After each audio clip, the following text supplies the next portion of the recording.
Hello friend, welcome back आपके अपने YouTube channel सच्चे मंत्रा में। मैं हूँ एपीएसएल। दोस्तों हम पढ़ रहे हैं फिजिक्स में हमारा एयरफोर्स एक्स की फिजिक्स चल रही है। उसमें हम इलेक्ट्रोस्टैटिक्स पढ़ रहे थे। उसका नेक्स्ट पार्ट है दोस्तों। तो उसमें पहली हेडिंग आती है, देखिए पहले जो आती है पहली चीज कॉमन वाली वो आती है कार्बन प्रतिरोध का वर्णकोण। कार्बन प्रतिरोध का वर्णकोण। दोस्तों बड़े बड़े उपकरण होते हैं, उनमें बड़े बड़े उपकरणों में उच्च प्रतिरोध यूज किया जाता है। तो उन प्रतिरोध में अक्सर देखा होगा आपने कि किसी कोई ट्रांजिस्टर टाइप में है तो उसमें कैसे इस टाइप में कोई ट्रांजिस्टर है तो कुछ ऐसे कई पदार्थ होते हैं। तो वहाँ पर ऐसी 4 पट्टी लगी होती है दोस्तों, 4 3, किसी में 4 लगी होती है, किसी में 3 लगी होती हैं। और इन पट्टियों का कलर अलग अलग होता है। तो ये दोस्तों जो कलर होता है वो हमको दर्शाता है कि उनका प्रतिरोध क्या है। उसके अंदर जो हमारी ये उपकरण है इसके अंदर इसका प्रतिरोध क्या है, तो उसी के बारे में हम पढ़ रहे हैं। देखिए दोस्तों, जैसे कि हमने देखा कि अगर ये 4 प्रतिरोध हुए, यहाँ पे हमने इसको ए बी सी और डी से डिनोट कर दिया। मान लीजिए A B C D denote है, तो इसका जो उपकरण होगा उसके लिए फॉर्मूला बनता है A B into C plus minus D. ये प्रतिरोध का फॉर्मूला दोस्तों। अभी आपको समझ में नहीं आया होगा, मैं भी 1 मिनट आपको बताता हूँ। बस ये फार्मूला अभी आपको समझ में आएगा। पहले इसको नोट कर लीजिए, एक बार नोट कर लिया सारे दोस्त बच्चों ने। देखिए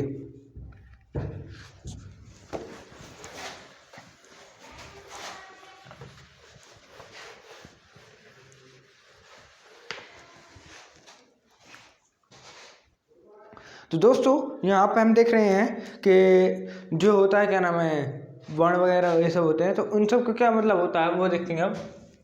तो याद रखने के लिए एक सारणी बनाता हूं, मैं आपको बताता हूं। याद रखने के लिए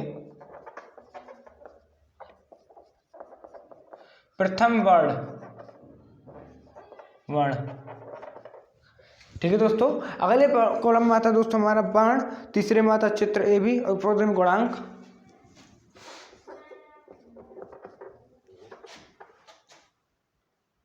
वर्ण, फिर ये ए बी आता है चित्र ए बी का मतलब पता क्या दोस्तों, जो भी मैंने आपको बताया था, तो कौन से कलर है तो उस ए बी को डिनोट करेगा। अगला आता है गुणांक, फिर आता है सहनशीलता दोस्तों।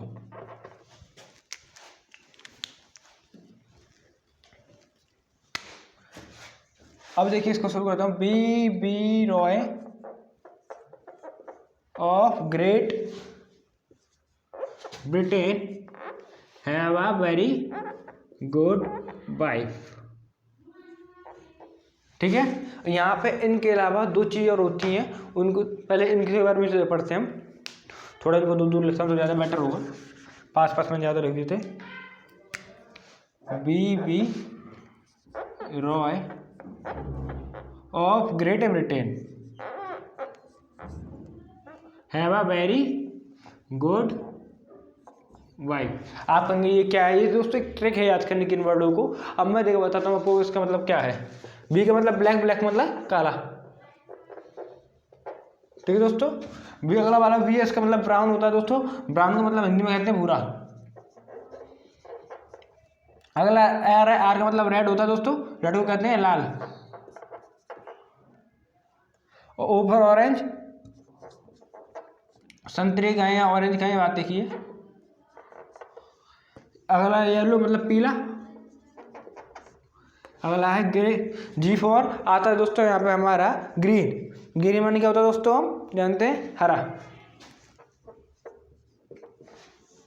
बी फॉर अगला आता है ब्लू, नीला।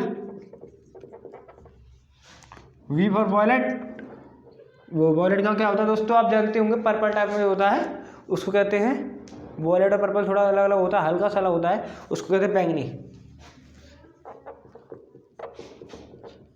बैंगनी। जी फॉर इससे वाला हमारा आता है ग्रे को कहते हैं स्लेटी।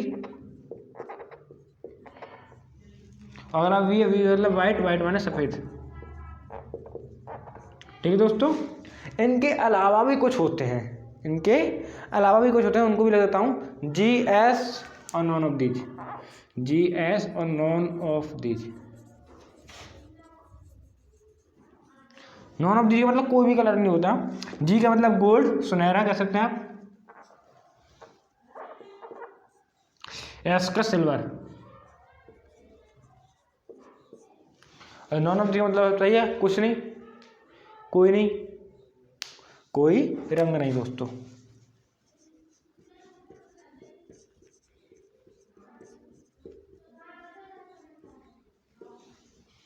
ठीक है, तो देखिए दोस्तों यहाँ पे अगले वाले जो पॉइंट लिखाता हूँ मैं वो आपको बताता हूँ। 0 से स्टार्ट करते हैं। 0 1 2 3 4 5 6 7 8 9 10, 8 9 10। वैसे मोस्टली दोस्तों 10 नहीं करते हम, 9 तक ही रहने देते हैं। ठीक है, और जैसे हमने 0 से लेकर 9 तक यहाँ पे लिख दिया, आपको एक टेबल आराम से याद हो जाएगी, उसके लिए बता रहा हूँ मैं। और 10 की पावर भी चढ़ाते हैं, 10 की पावर 0, 10 की पावर 1, 10 की पावर 2, 10 की पावर 3, 10 की पावर 4, 10 की पावर 5, 10 की पावर 6, 10 की पावर 7, 10 की पावर 8 और 10 की पावर 9 दोस्तों। अब देखते हैं दोस्तों इनकी सहनशीलता क्या होती है। सहनशीलता दोस्तों नीचे वाले 3 रंग होते हैं, इन्हीं की होती है, इन सब की सहनशीलता नहीं होती। इसके लिए दोस्तों जो हमारा आता है वो आता है ±5%, ±10%, ये सिल्वर वाले की है, और ±20%, ये हमारे कोई रंग नहीं उसकी है, थोड़ा अलग अलग रखता हूँ। ±5% और ±10%। देखो दोस्तों अपने, तो ये है हमारा, इनका याद रखने के लिए आपको मैंने बता दिया। BB Roy of Great Britain have a very good wife, और इनके लिए जी ऐसा ही नॉन ऑफ दीजिए 3 कलर आप वैसे याद कर सकते हैं।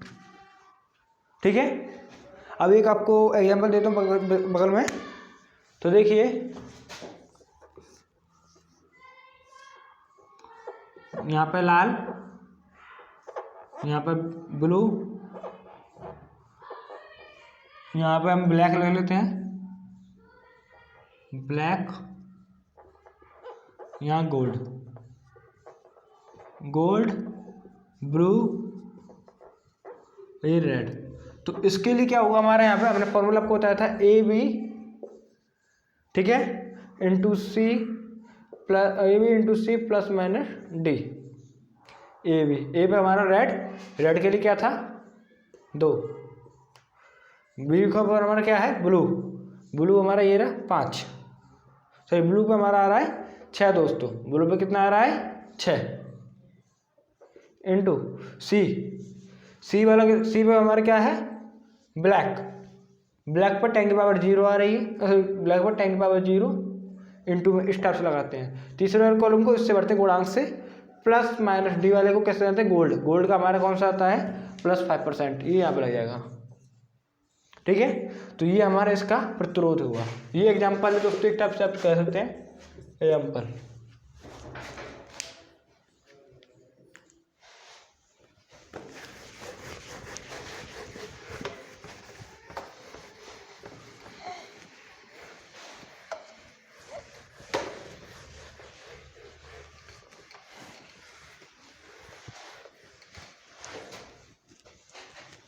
अगली चीज आती है दोस्तों विद्युत सेल। क्या? विद्युत सेल।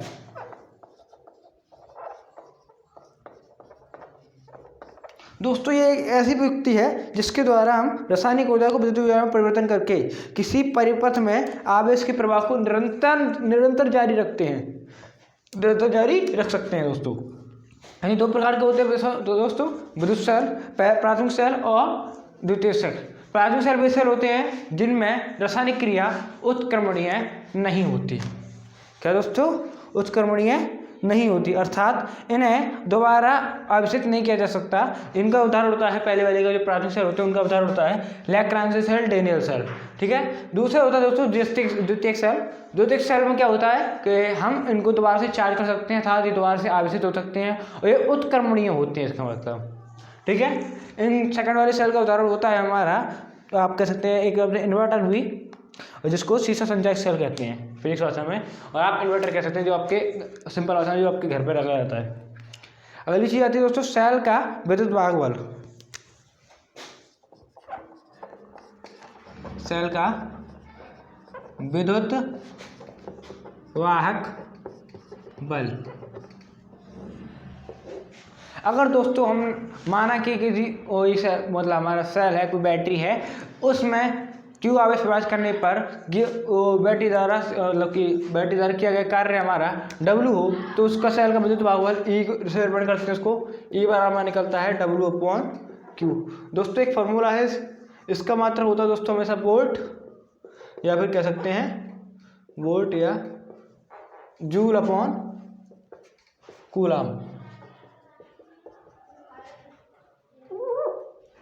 वोल्ट या जूल/कूलम दोस्तों। ठीक है,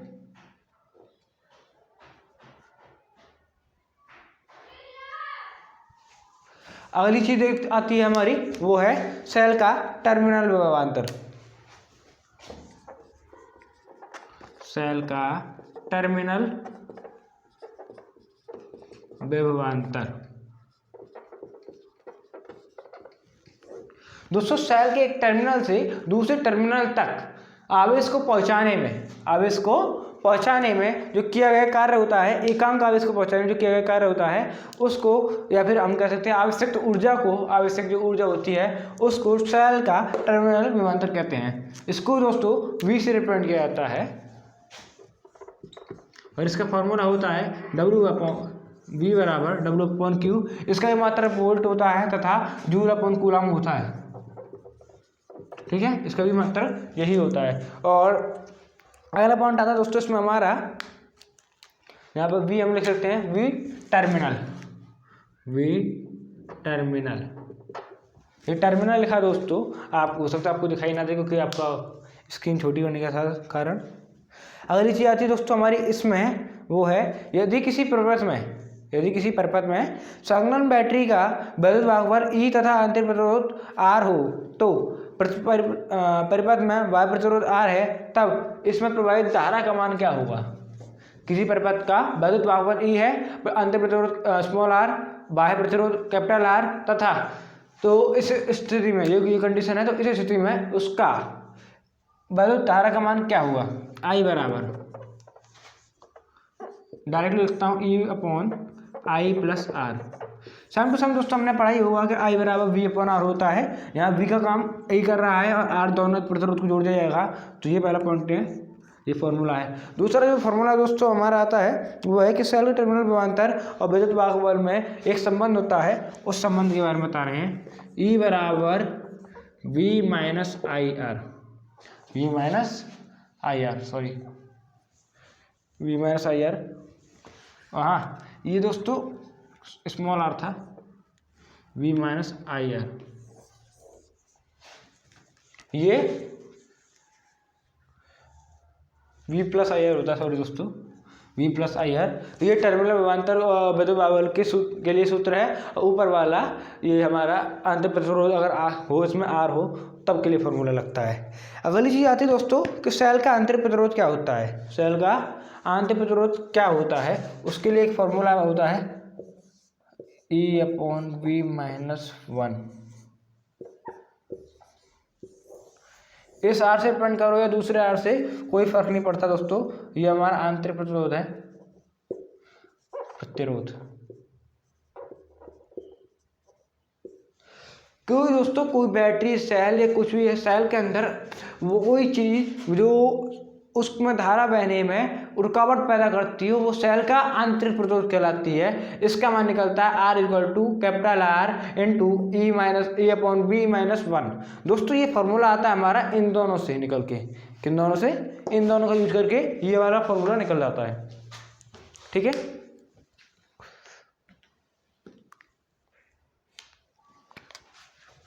विद्युत अपघट्य दोस्तों, विद्युत अपघट्य में धारा बहती है तो उस समय जो रुकावट पैदा करता है उसके लिए फॉर्मूला है आंतरिक प्रतिरोध का, और उस रुकावट को हम आंतरिक प्रतिरोध कहते हैं।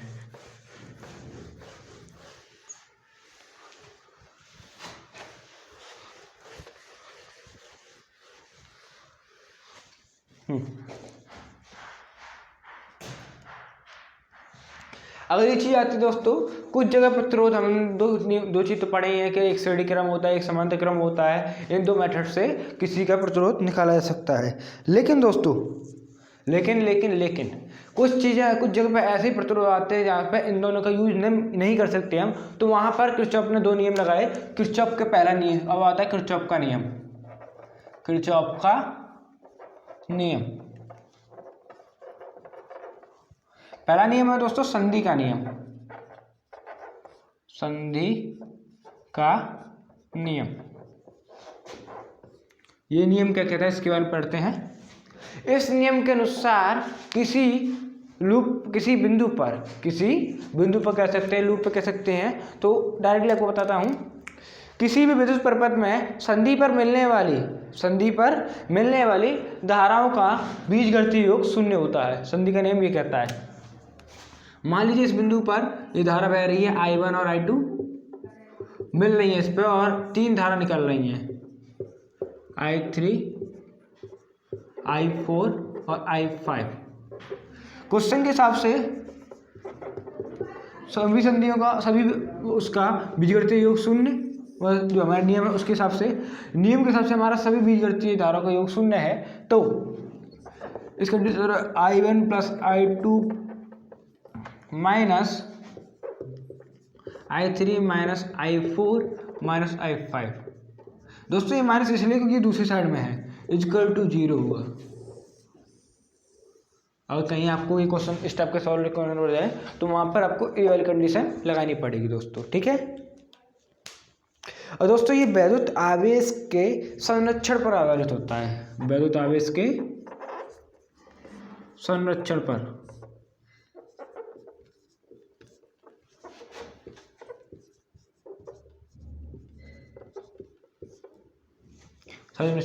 ये नियम आधारित होता है। सेकंड नियम जो होता है दोस्तों वो है लूप नियम। क्या?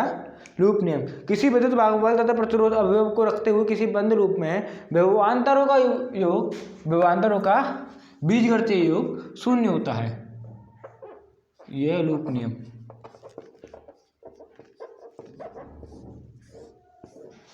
इन दोनों नियम से दोस्तों नियम पे ज़्यादा फोकस नहीं रखते, डायरेक्टली हमको उन पर ये फोकस रखते कि ये किससे निकले हैं और इनमें कौन सा फॉर्मूला निकल के आता है इनके द्वारा।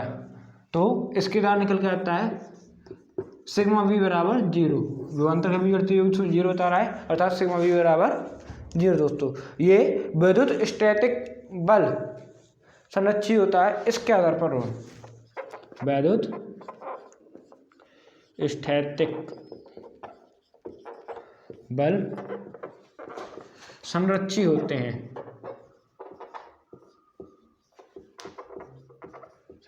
होते हैं, इसके आधार पर हमारा ये नियम लूप का नियम बना हुआ है, ठीक है।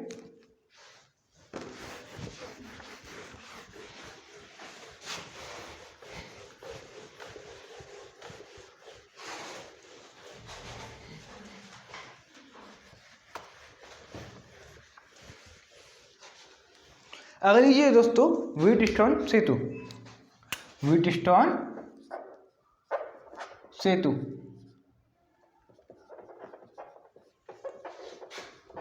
दोस्तों ये ऐसा चार प्रतिरोधों का एक ऐसा प्रक्रम है जहां पर